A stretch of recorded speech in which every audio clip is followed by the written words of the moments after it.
I was going to ask, Natalie, are you ready for our next comedian? How about you guys? Are you ready for our next comedian? Oh my God, this guy's been coming to our open mic for months. He is a great friend of the showcase and a fucking bona fide sweetheart. We're super happy to have him. Ladies and gentlemen, please welcome to the stage, Mr. Nick Kalmus!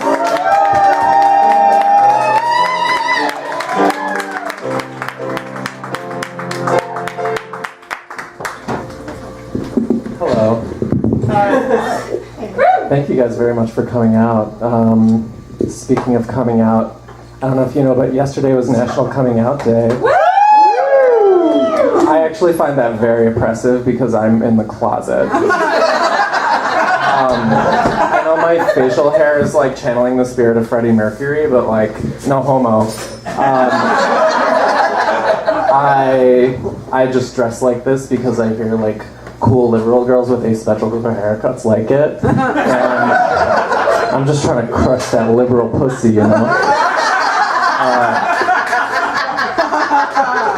God, that felt degrading to me. I'm a really bad actor, you guys. Yes, I'm definitely totally gay.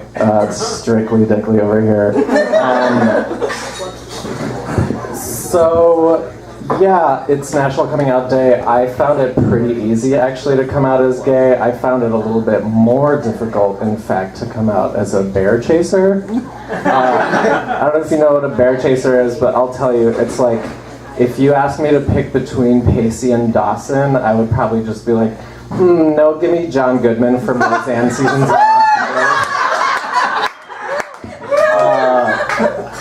But like people got real, I mean some of my friends got real freaked out when I was like, yeah, actually I like bigger hairy dudes with like a giant gut, like that's funny too. Because apparently they just like want me to like be with someone that looks exactly like me, like being gay was just like a ruse to be incredibly narcissistic and like have an excuse to just fuck myself. Like, I don't know, that's homophobic. But it is a thing though, like if you search the hashtag boyfriend twin on Instagram, like you'll see just like a torrent of like narcissistic gays that look exactly like each other, like a very incestuous Noah's Ark.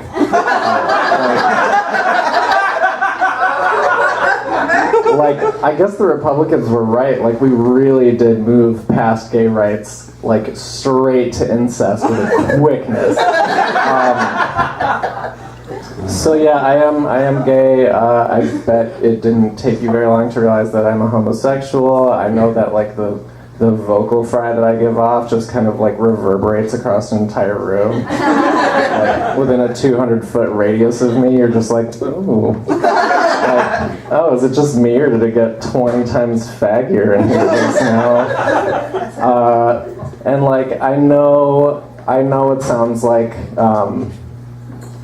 you know, it sounds like I have a load of Eyeglasses jizz like permanently lodged in my throat. I got a hot take for you guys. I actually fucking hate NPR. I know that's like a real cognitive dissonance, like based on how I look and how I talk. But like, okay, all I can hear when I turn on NPR is the mouth sounds. It's just like wall to wall this, like. And now you guys can never unhear that. And every time you listen to NPR, that's what you hear. You're welcome. So my friends ask me, like, Nick, you are a young homosexual of fuckable age. Like, what do you do to go about finding a man? And I tell them that like personal branding is very important. You just have to work on your personal brand. I would identify my personal brand as George Michael was resurrected from the dead as a very frail ghost, and somehow landed a guest spot on the show Duck Dynasty. That's my personal brand. Another thing I do to stay on trend is I've been experimenting with anxiety and depression. I don't know if you guys do this at all.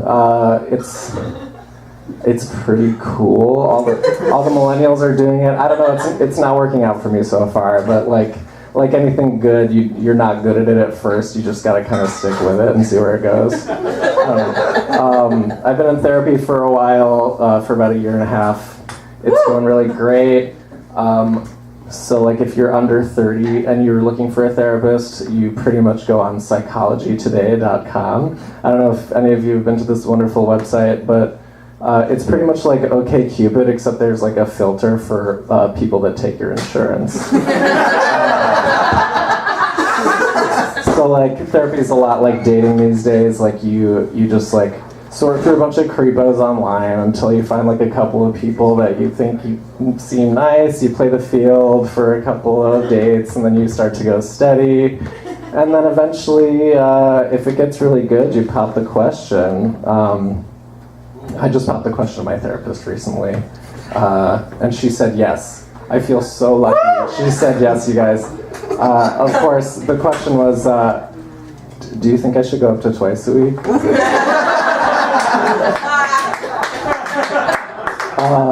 So like therapy is like dating.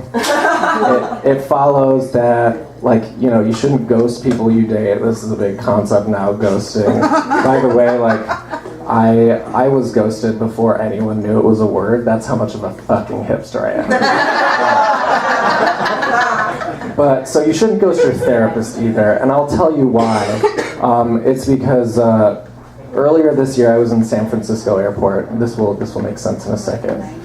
So I'm in San Francisco Airport. I'm in line trying to go through TSA, and I find a pot cookie in my bag. I'm just like rifling through my bag trying to get my 1-ounce liquid bottles out, and there's a pot cookie in there because it's fucking San Francisco. Of course, they have a pot cookie.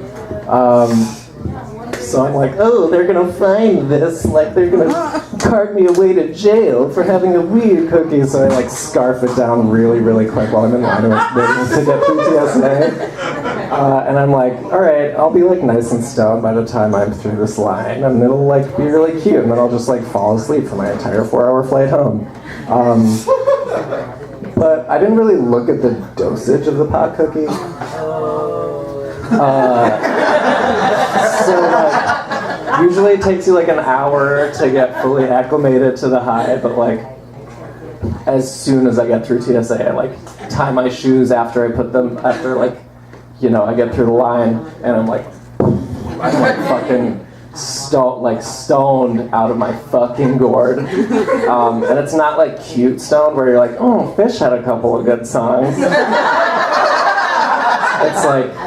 It's like fucking ugly, scary, like tunnel vision, like that kind of stone where everyone's head is a lizard head, and like you think you just like don't want to turn around because your grandma's gonna be right there, like berating you for your life choices.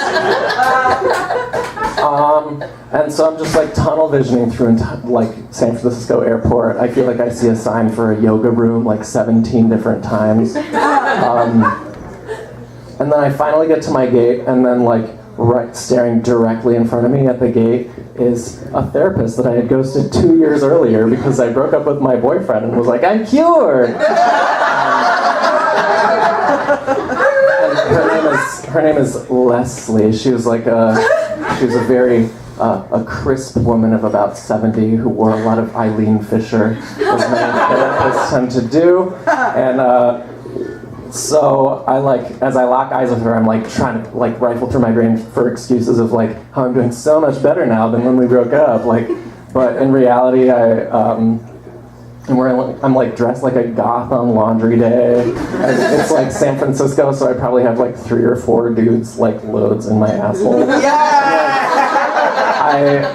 It's just like not gonna pan out, and I'm just like, all right, here comes the worst. And I go up to her, and she just like peers down her glasses at me, and she's like, you owe me $240. Don't ghost your fucking therapist. Thank you very much. I've been Nick Kalmus.